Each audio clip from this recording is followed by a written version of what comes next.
kita masuk ke langkah ketiga, teman-teman. Untuk langkah ketiga, caranya yaitu penyusunan RKJM, RKT, ARKAS, dan covernya ya. Kita lihat dari RKJM dulu ya, teman-teman. Nah, di RKJM ini, cara pengisiannya, ini yang diisi adalah kode. Jadi kode tadi kalau untuk yang dari rapot pendidikan, kodenya PRI, maksudnya prioritas 1 sampai 12 diisi ya, teman-teman, diisi sampai 12, itu diisi semuanya. Dan diusahakan ini dilakukan di setiap tahun gitu ya. Jadi teman-teman terisi semua itu. Kemudian untuk yang pertama misalkan di sini kita isi SKL 1 mulai dari ya SKL 1 gitu ya. Itu. Kemudian SKL 2 gitu ya.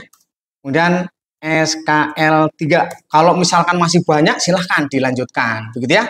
Nanti akan terisi sesuai dengan yang sudah kita isi di SNP tadi.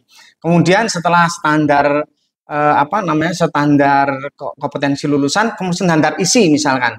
Isi 1 ya. Kemudian tinggal isi 2 ya, isi 3 ya. Dan seterusnya. Kemudian pro misalkan, oh ini kurang ya, kalau kurang nggak mau dia. Isi 1, isi 2 ini harus ada isi 3 ya. Isi 3 ini misal dan seterusnya. Dan ini tidak harus urut, loncat-loncat nggak apa-apa, teman-teman bisa ya. Kemudian setelah itu mungkin pro ya, proses, standar proses ya. Pro 1.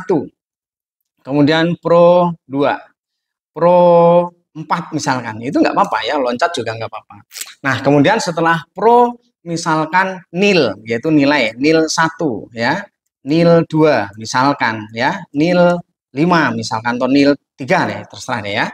Nah, itu cara pengisian di RKJM. Kemudian jangan lupa menentukan checklist di sini. Ini mau dilakukan tahun berapa? Ini kan tahun 22, 23, 24, 25. Kalau pengen mulai dari 24, maka dimulai dari yang paling depan, ganti 2024. Maka periodenya akan 24, 27 ya.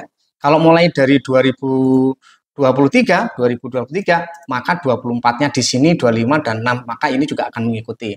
Nah, setelah selesai pengisian ini, teman-teman, ya, setelah mengisi di RKJM, membuat RKJM, itu semua sudah diisi gitu ya, misalkan begitu, diisi semuanya.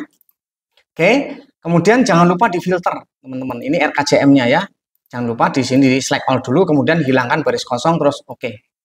Nah, begini teman-teman. Nah, ini yang menjadi RKJM selama 4 tahun ke depan ya, gitu. Ini otomatis dia akan masuk seperti ini. Kemudian jangan lupa simpan. Sebelum simpan ini dituliskan ini tahun berapa? 2024, maka dipilih 2024. Gitu caranya ya. Kalau tahun besok berarti dipilih tahun 2025, tapi program RKJM-nya sudah nggak merubah karena sudah dibuat tahun ini. Nah, seperti itu teman-teman ya. Jadi untuk membuat RKJM ini sangat-sangat gampang.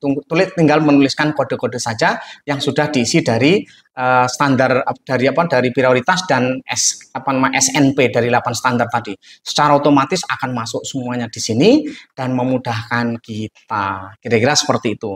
Jangan lupa ada juga yang misalkan nanti ada di tahun 2023, ada 2024 tapi dengan 2000 yang terakhir misal ya, campur-campur ya terserah, ini mau terserah misalkan membangun apa begitu ya.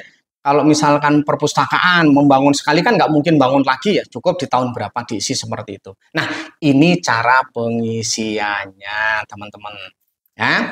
Oke, nah ini akan pasti panjang, ini baru RKJM. Nah, setelah selesai ini nanti diklik file, kemudian save as ya, atau klik di sini boleh, di sana di atas itu ada namanya yang save as di sini ya, ini save as ya, diklik kemudian dibuat nama, misalkan ini RKJM gitu ya, RKJM ya, RKJM ya, RKJM 2023 ini misal ya.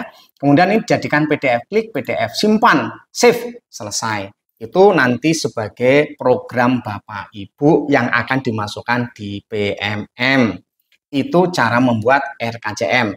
Video berikutnya akan menjelaskan bagaimana menyusun RKT ini, teman-teman. Karena kalau dilanjutkan terlalu panjang, maka supaya lebih mudah memahaminya, kita buat parsial ya, satu persatu sampai detail sehingga nggak ada yang bingung nantinya.